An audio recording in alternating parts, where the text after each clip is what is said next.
শারদীয় দুর্গোৎসবের আজ মহাষষ্ঠী। অধিবাস ও আমন্ত্রণের মধ্য দিয়ে শুরু হলো 5 দিনের উৎসব।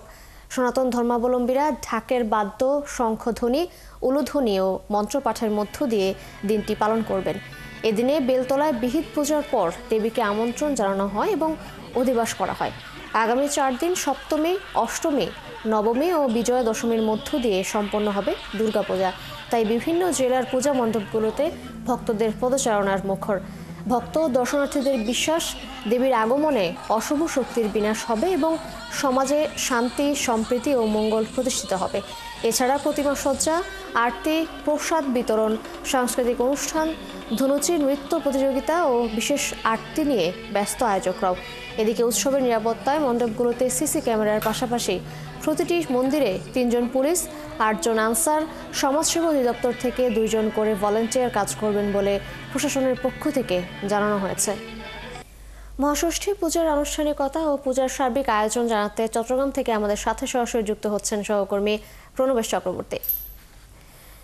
প্রণবেশ, আজ তো মহাষষ্ঠী পূজার আয়োজন কেমন দেখতে পাচ্ছেন সেখানে, এবং আজ কি কি আনুষ্ঠানিকতা রয়েছে মণ্ডপগুলোতে, সব মিলিয়ে জানাবেন। বড় যে ধর্মীয় অনুষ্ঠান দুর্গাপূজার মহাষষ্ঠী হচ্ছে আজকের দিনে মূলত দেবী দুর্গার যে আবাহন বা বোধন, সেই বোধনের মাধ্যমে আজকে পুজোর শুরু বলা যায়। অর্থাৎ পিতৃপক্ষের শেষ হয়েছিল মহালয়ার মাধ্যমে, অর্থাৎ দেবী পক্ষের শুরু হয়েছিল সেদিন থেকে। আর দেবী পক্ষের মহালয়ার দিন থেকে যে দুর্গাপূজার ক্ষণ গণনা শুরু, আজকে সেই ক্ষণ গণনার অর্থাৎ আনুষ্ঠানিকতার শুরু বলা যায় আজকে থেকে। আজকে হচ্ছে বোধন, অর্থাৎ দেবী দুর্গাকে আজকে আবাহন করা হবে মণ্ডপে, অর্থাৎ মণ্ডপে তোলার মধ্য দিয়ে তাকে আজকে যে পুজো, সেই পুজোটি আজকে শুরু হবে। তো আজকে পুরো মণ্ডপেই আজকে থেকেই ধুম লেগে যাবে বলা যায়। যদিও আজকে অনেক জায়গায় সকালে, অনেক জায়গায় এই বোধন অর্থাৎ মহাষষ্ঠী পুজোটা সন্ধ্যায় হয়ে থাকে মণ্ডপে তোলার পর। তো আমি যে মণ্ডপটিতে আছি, এখানে আমরা দেখতে পাচ্ছি যে দুর্গাকে এখনো মণ্ডপে তোলা হয়েছে, কিন্তু এখনো খুলে দেওয়া হয়নি। কারণ ষষ্ঠী পুজোর আগে আসলে পুরো মণ্ডপের যে বোধনের কাজটি বা আবাহনের কাজটি সেটি হয় না। তো এটিতে এখনো পর্যন্ত দেখা যাচ্ছে যে মণ্ডপে তোলা হয়েছে, অর্থাৎ বোধনের মধ্য দিয়ে এই কাজটি শুরু হবে।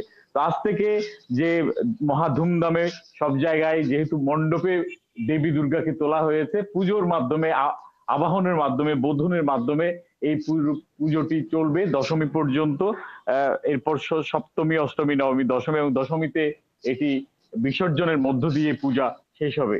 তো আমরা দেখতে পাচ্ছি যে এই মণ্ডপেও এরই মধ্যে পুজো কাজ আজকে শুরু হবে, এবং এখানে পুলিশ প্রশাসন থেকে শুরু করে যারা পুজো উদযাপন পরিষদের নেতাকর্মীরা রয়েছেন তারা আমাদেরকে জানিয়েছেন এখানে আইন শৃঙ্খলা পরিস্থিতি যাতে ঠিক থাকে সেই জন্য এখানে বিভিন্ন বাহিনীগুলো তাদের সহযোগিতা করছে। সর্বোচ্চ নিরাপত্তা রাখা হচ্ছে যাতে সনাতন ধর্মাবলম্বীদের এই সবচেয়ে বড় উৎসব দুর্গাপূজা, এটি শান্তি সুষ্ঠুভাবে এটি যাতে শেষ হয় সে কাজটি করছে, এবং পুজো উদযাপন পরিষদের সাথে মিলে সবাই মিলে এই কাজটি করছেন। তো সাড়ম্বরে এই দুর্গাপূজা আনন্দ উৎসবের মধ্য দিয়ে পালিত হবে, এটি সবাই প্রত্যাশা করছে, যাতে মা দুর্গা আসছেন শান্তিতে সুখে, যারা দুষ্টের যে দমন সেই দমন তিনি করবেন, সৃষ্টির পালন করবেন, সেটি সবাই প্রত্যাশা করছে। প্রণবেশ, ধন্যবাদ আপনাকে যুক্ত হবার জন্য। আপনি খোঁজখবর রাখতে থাকুন, নিশ্চয়ই পরবর্তীতে আমরা আবার আপনার সাথে যুক্ত হব।